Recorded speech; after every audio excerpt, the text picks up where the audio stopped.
We are in the chapter of center-state relations, and as I mentioned already, India, according to the constitution makers, we are a federal constitution, but according to independent experts, we are a quasi-federal constitution, because the center in certain circumstances, they have more power and the states become subordinate to the center.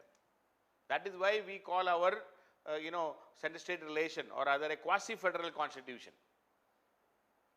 So in this particular video, I would like to talk about the legislative relation and the instances where the parliament has an upper hand, where all the states are forced to act as subordinate to the center.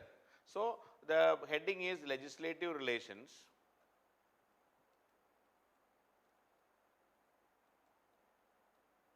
And the instances of states subordination, or just to make you understand where all in the constitution the states are forced to be subordinate to the center as far as the law making power is concerned. I already said the union list 99 items are there, the state list 61 items are there, concurrent list 52 items are there.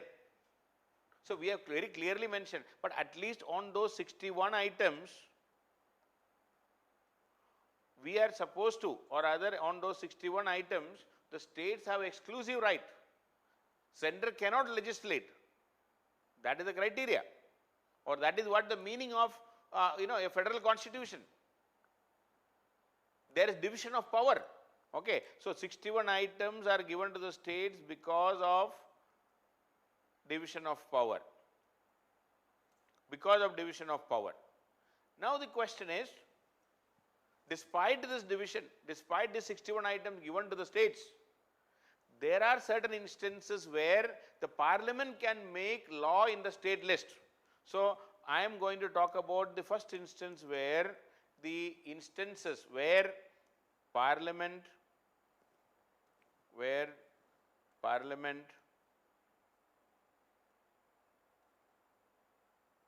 can make law in the state list. So this is one instance where the states are subordinate to the center, because parliament is direct. See, you are given 61 items, the states are given 61 items. Despite giving 61 items, there are certain occasions where parliament can make law in that 61 also. So we will be seeing where all parliament can make law in the state list. That is one instance. And the second instance is state legislatures can make law, but parliament's permission is required, or center's permission is required to make it implemented. Okay. So second instance is state legislatures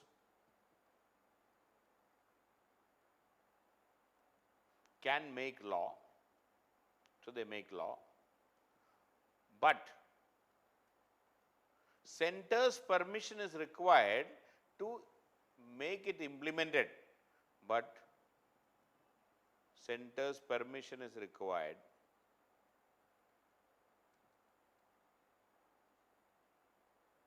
to implement it. So either way, the states are subordinate to the center. Either the parliament will directly enact a law in the state list. Naturally, the states are subordinate in that case. Or the second instance is state legislatures will make the law. But you see, center's permission, state legislatures will make law, but center's permission is required to implement it. In both the instances, center or the states are acting as subordinate to the center. Center has a superior role. Center has superiority over the states. So we are discussing right now in the constitution where all the states are forced to be subordinate to the center as far as the legislative matter is concerned, as far as the law making power is concerned, where all the center has an overwhelming power over the states. That is what we are discussing. So the first point is, which are the instances where Parliament can make law in the state list? Which are the instances where Parliament can make law in the state list? Number one, so Parliament's power to make law in the state list. Parliament making law in the state list. So states are given 61 items. In that 61 also the Parliament is making law. First of all, Article 249. Article 249 says the center can legislate on any, in the state list in national importance or in national interest. See, Article 249 says if Rajya Sabha initiates a law. Rajya Sabha should initiate. And if Rajya Sabha initiates a law, and if both the houses of the Parliament passes it with a special majority, and if 2/3 of the members present and vote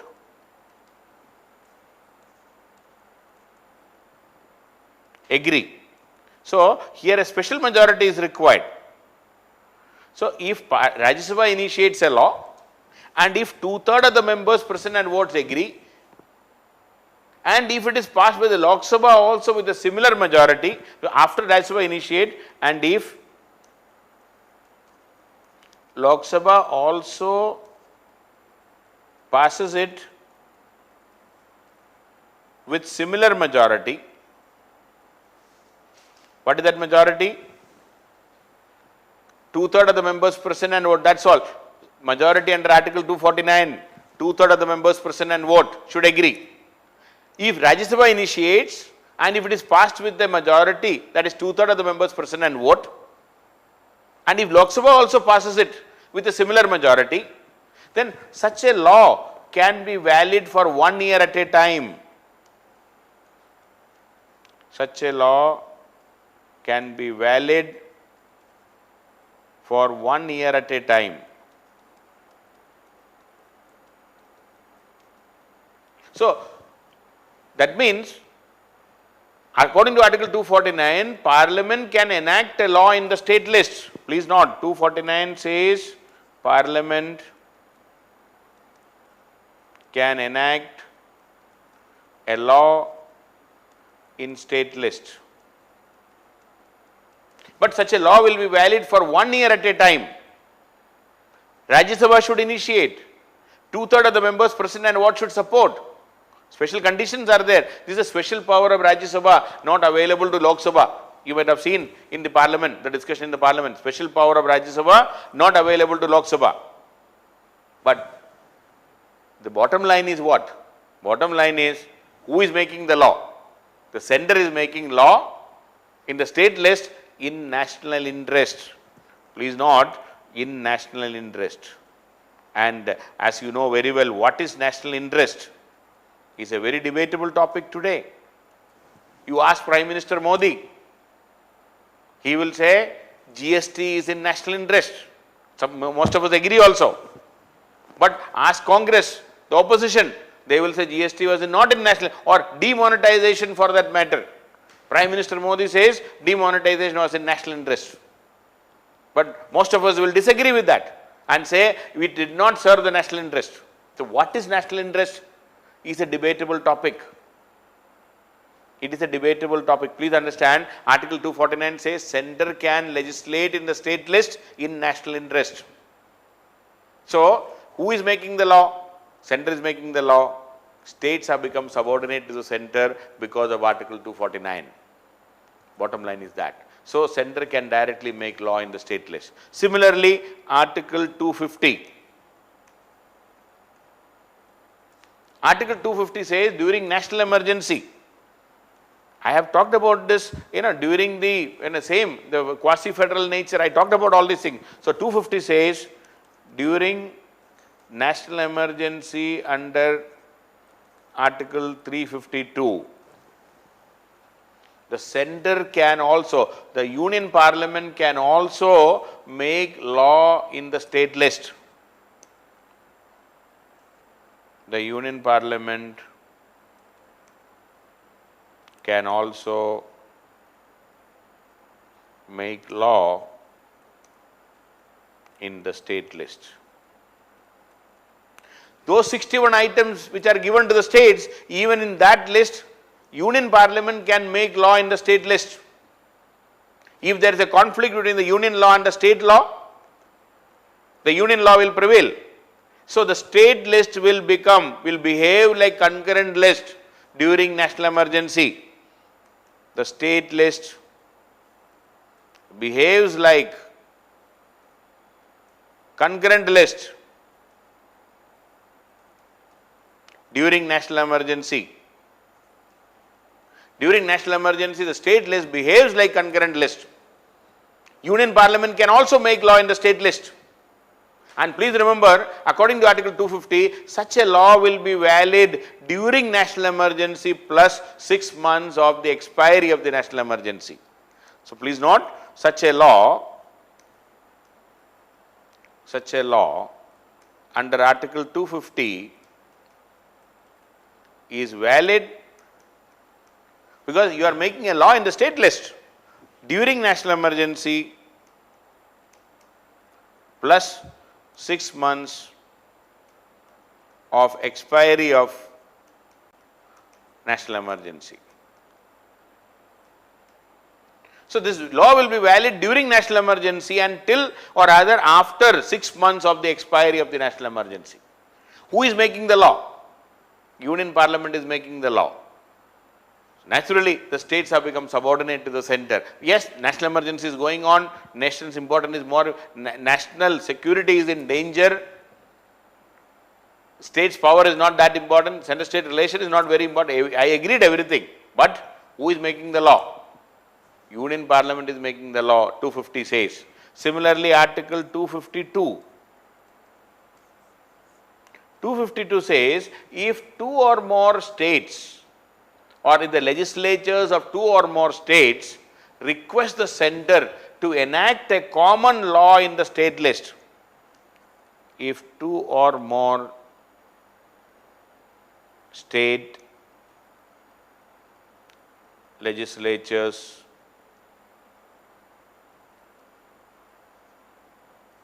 request the Union Parliament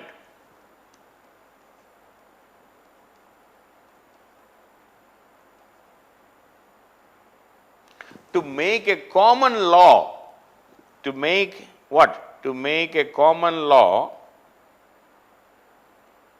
in state list, in an item in the state list.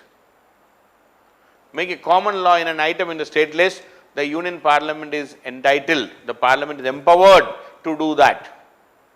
But once such a law is made for those two or more states, it is applicable only to those two or more states, but if one of them wants to withdraw from that law later on, again Parliament's permission is required. Okay, if one of the, this law, under Article 252, this law will be applicable only to those states who requested. Okay, applicable only to those states which requested.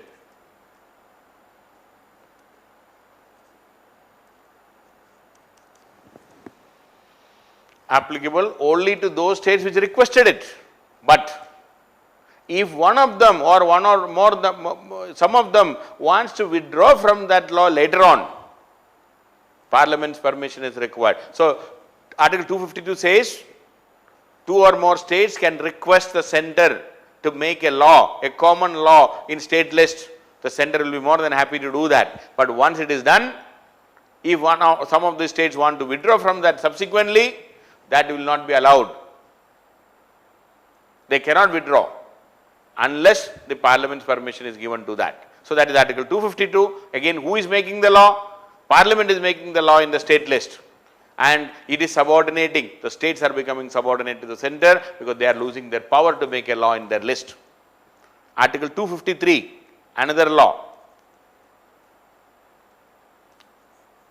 This is for Parliament's power to legislate to giving effect to treaties and international agreements. To giving effect to treaties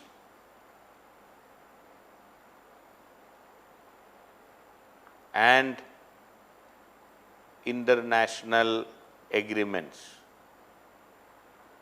So, to give effect to a treaty signed by the central government or an international agreement signed by the central government, and if a law is to be made in India to give effect to that, and even if that comes under the state list, the Union Parliament is empowered to make changes in the state, make laws in that list, even if it is in the state list, because this is to give effect to an international treaty or a convention or an international agreement. Say for example, India has joined the Convention on Torture, Convention against Torture, Convention against Police Torture or the state machinery torturing under trials or the convicts. So even if this item will come under the state list, law and order and other things may be coming under the prison, may be coming under the state list. Even then, since India government, the government of India has gone and signed a convention on the prevention of torture, the state-sponsored torture and human rights violation, to implement that convention which we signed, the Union Parliament can make a law. Article 253 says, even if that item belongs to the state list, Union Parliament is empowered to make a law to fulfill the commitments made by India through an international treaty or an agreement or a covenant or a convention. Article 253. Similarly, during Article 356, President's rule.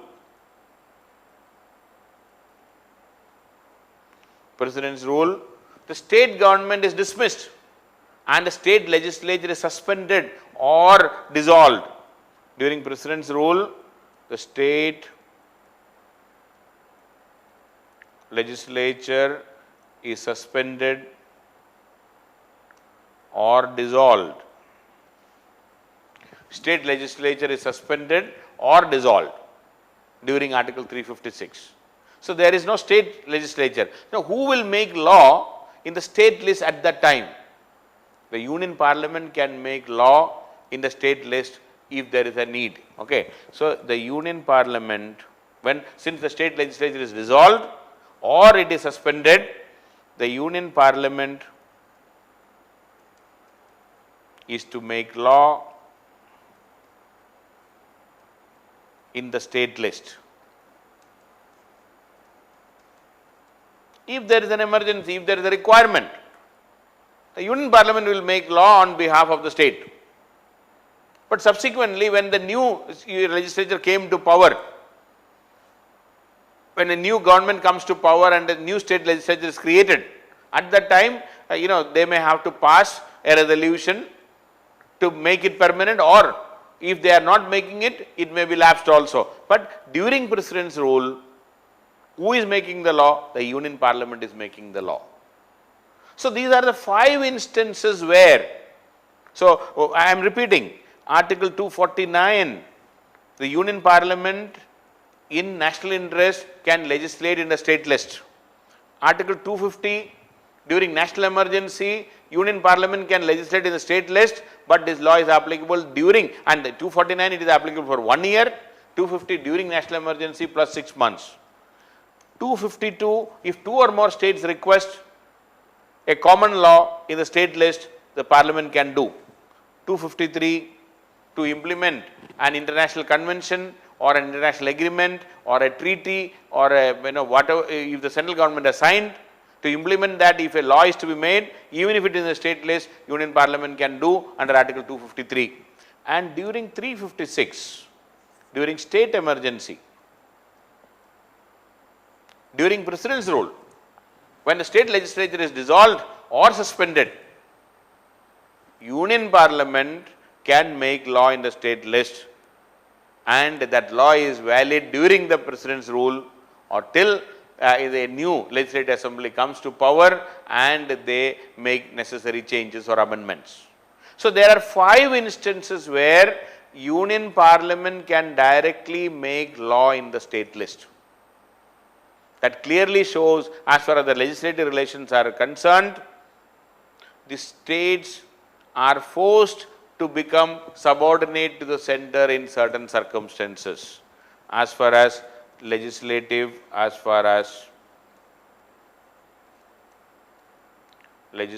relations are concerned,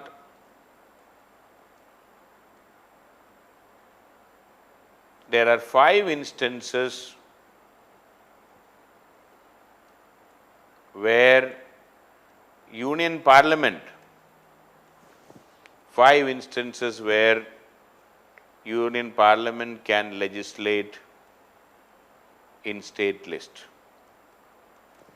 And this clearly makes the states subordinate to the center. This clearly makes the states subordinate to the center. So I was talking about the Parliament power, where all Parliament can make law in the state list. Now let me talk about the state legislators will make the law, but the center's permission is required. You please see, center's permission is required to implement it. What are those provisions? So again, this is another way of subordination of the states. How is it happening? Let me just talk about that. What are the constitutional provisions where states will make law, but even then center's permission is required. So let me talk about that. So this is about this state legislators will make law, but center's permission is required to implement it. Number 1, Article 31A. 31A states the states can enact a law or enact laws for taking over private property. So the state legislative assemblies or legislatures can make law, states can make law for taking over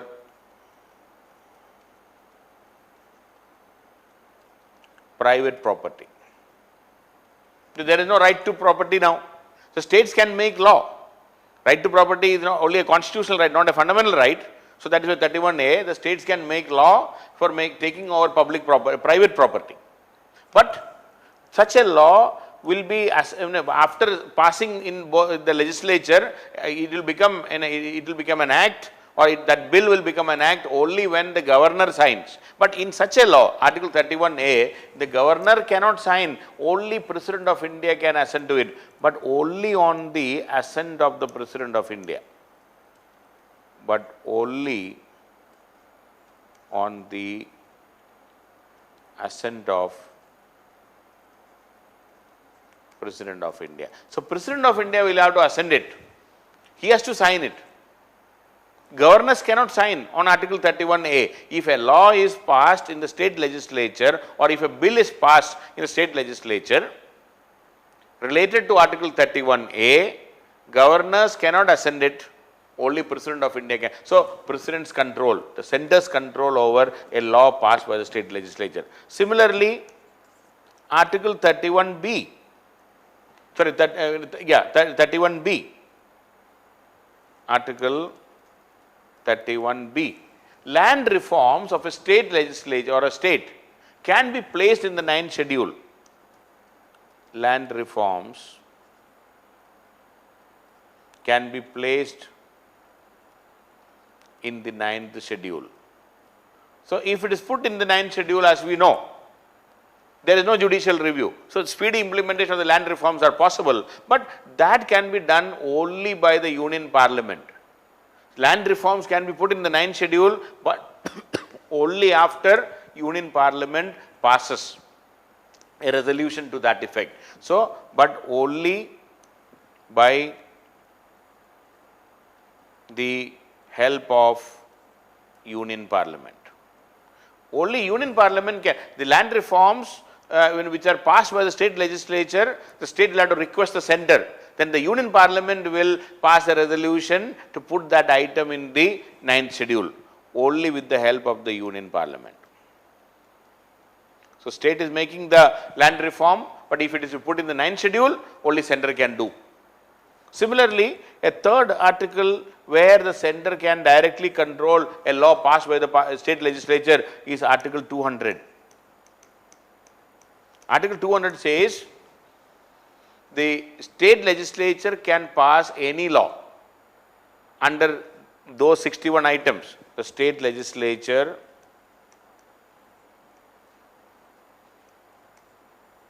can pass any bill, and this bill will become an act only when the governor signs it, but the governor, being an agent of the center, the governor can reserve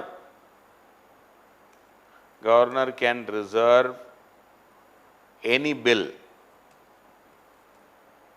passed by the state legislature for president's assent. Can reserve any bill, governor can reserve any bill for president's assent. Governor can reserve any bill for president's assent. So, if the governor and if the president rejects it, that is the end of the bill. The president has absolute veto. See, as far as a bill which are reserved for president's assent, under Article 200, the President of India has absolute veto. Please note, the President has absolute veto, meaning President can reject. When we say President can reject, the center is rejecting it. President is not using his personal power. Union Home Ministry will advise and the President can reject that bill. So please note, Article 200, the state is making a law well within their rights, well within those 61 items. But ultimately, the President can reject it. Center's permission is required if such a bill is reserved for President's assent. Similarly, Article 288, it says exemption from taxation by states in respect of water or electricity in certain cases. That means the states can impose tax on water or electricity. Please note, Article 288 says states can impose tax on water or electricity stored, generated,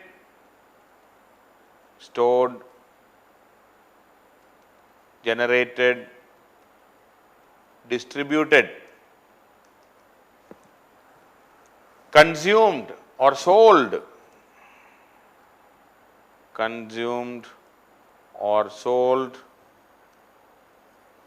by a central agency, by an agency created by the Parliament also, by an agency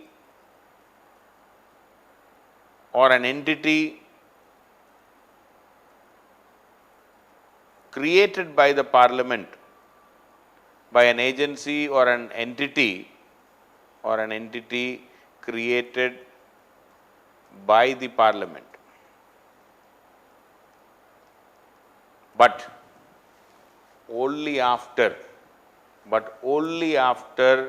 the permission of the President of India. So, Article 288 says that the states are free. It says the states can impose tax on water or electricity stored, generated, distributed, consumed or sold within the state, but even by an agency created by the Parliament, but only after the permission from the President of India. So again, you are making a law, you are imposing a tax. For imposing a tax, you have to make a law. That law is subject to the President's approval. You are told that you can make a law, but you cannot impose it or implement it until the President of India approves. Similarly, Article 304. Article 304, where states can impose restrictions on the freedom of interstate trade. States can impose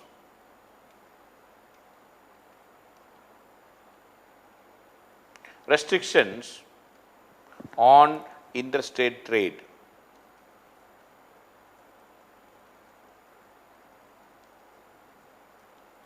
states can impose restrictions on interstate trade, but only on recommendation of the President of India. Only again that restriction can be implemented only by the assent of the President of India.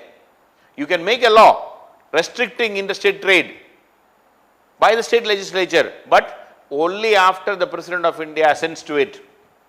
So there again 5 instances we are talking about. Article 31A.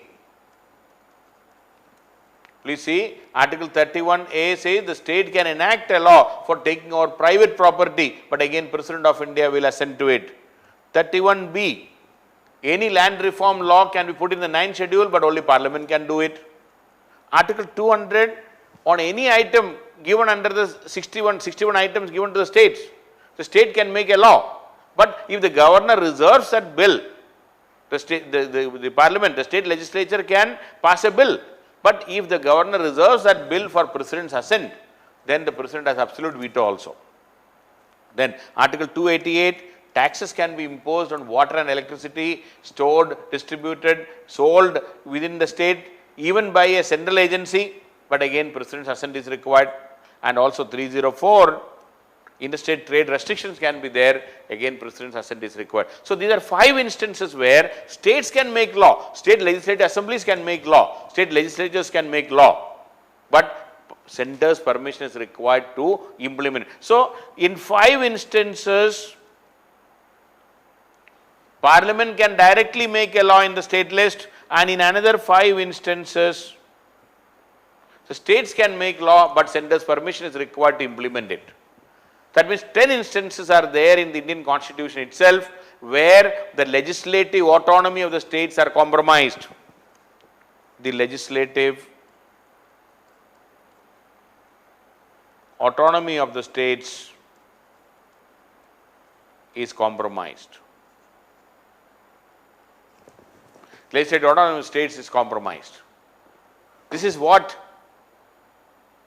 or these are the instances where the states are subordinate to the center,